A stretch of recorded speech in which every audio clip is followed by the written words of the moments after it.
আসসালামু আলাইকুম, কেমন আছেন সবাই? আশা করি সবাই ভালো আছেন। তো সকালে নাস্তা খাওয়া দাওয়া শেষ করে এই যে রাত্রের সকালের থালা বাসন সব অনেকগুলো হয়ে গেছে গা। তো এখানে এগুলো ধুইতে হইব। রাতের কিছু তরকারি ঝোল ছিল, মাংসর সাথে কটা ভাতও ছিল। তো এগুলো মশলাপাতি সব দিয়ে যে খিচুড়িটাও বসাই দিছি। তো এখানে আপনাদের ভাইয়ের ছেলেমেয়ের কিছু কাপড় চোপড় আছে, এখানে একটা খাতও আছে, আদোয়া আর ছেলের পাঞ্জাবি পায়জামা। তো এগুলো সব ময়লা হয়েছে, তাই পাউডার দিয়া পানি দিয়ে আগে মিক্স করে নিলাম, পরে ভিজে নিলাম। তো আগে সাদা কাপড় চোপড় দিয়ে দিছি, নাহলে তো আবার দাগ হয়ে যাইব গা, পরে রঙিনগুলো দিমু।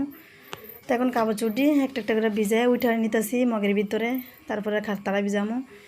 তা কিছুক্ষণ রাখছিলাম কাপড় চোপড়গুলো রাইখায়, যে অন্য কাজ করছি।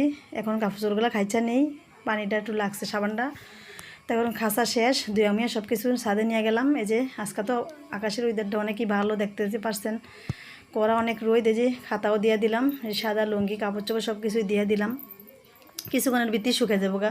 তা কাপড়গুলো দিয়ে নিচে আইসি, আর পরে যে থালা বাসনগুলো দেখছেন ওগুলো ধুয়ে নেই, এগুলো মাজা বসা নেই। ওইখানে রান্নাও বসাই দিছি, এই যে ভাত খিচুড়ি ওই জায়গাতে হয়েছে উঠে রাখছি। তো এই যে ভাতটা প্রায় বলকায় পড়ছে, ডাইকা দিছি গ্যাস কম দেখা।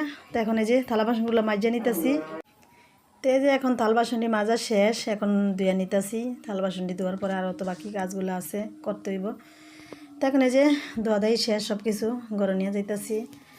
তো যে জায়গাতে দেখছেন ভিডিওটা, লাইক কমেন্ট শেয়ার করে দিবেন, সাবস্ক্রাইব করবেন, আমাদের ভিডিওর পর সবসময় পাশেই থাকবেন। তো যে বলের ভিতরে সব পানি পুনি জড়াইতে হইব। চালনটা ভাঙে গেছে, আগে একটা জালিতে পানি জড়াইতাম, তো জালিটা ভাঙে গেছে, এখন যে বলেই জড়াইতে হইব, কিছু আর করার নাই।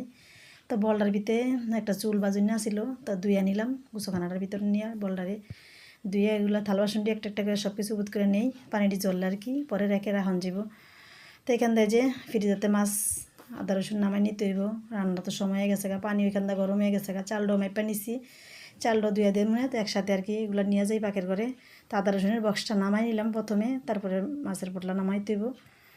তো এখন আমার আদা রসুন নামান সব কিছু শেষ, ভিজা মিজা রেখে খেলাম পাক করে। এখান থেকে যে ফার্নিচারগুলো একটু মুছা নিয়ে আজকাল রোদ উঠছে ভালো, জানলা জুনলা একটু মিলা দিব একটু পরে।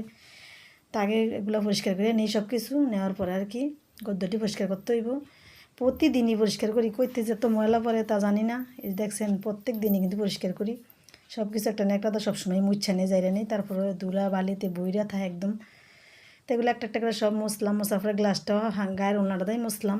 পরিষ্কার জিনিস তো পরিষ্কার জিনিস দিয়ে মুছতে হয়, না তবে দাগ হয়ে যায়। তো এখান থেকে ফ্যানটাও মুছা নিলাম সাদা একটা ন্যাকড়া দিয়া। তো আজকের মতো এই পর্যন্তই, সবাই ভালো থাকেন, সুস্থ থাকেন, আল্লাহ হাফেজ।